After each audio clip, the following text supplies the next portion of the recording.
İmkansızdan imkansız bir defa görmek seni, görüşmek düşe kalsın, bakışmak düşe kalsın.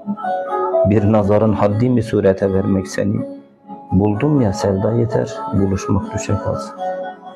Uzanmak bir yıldıza ve tutmak mümkün değil. Dokunsam diyen canı avutmak mümkün değil. Anlamak mümkün değil, anlatmak mümkün değil.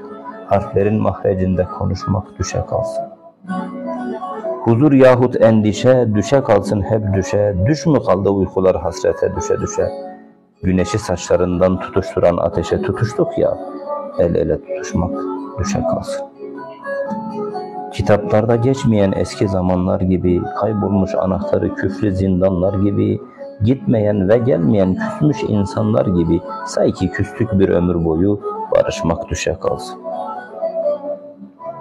Uyu da saçlarına gümüşten düşler takın, bir düş ki gözlerine kirpiğin kadar yakın, ayrılığı düşte de görmeyelim sakın,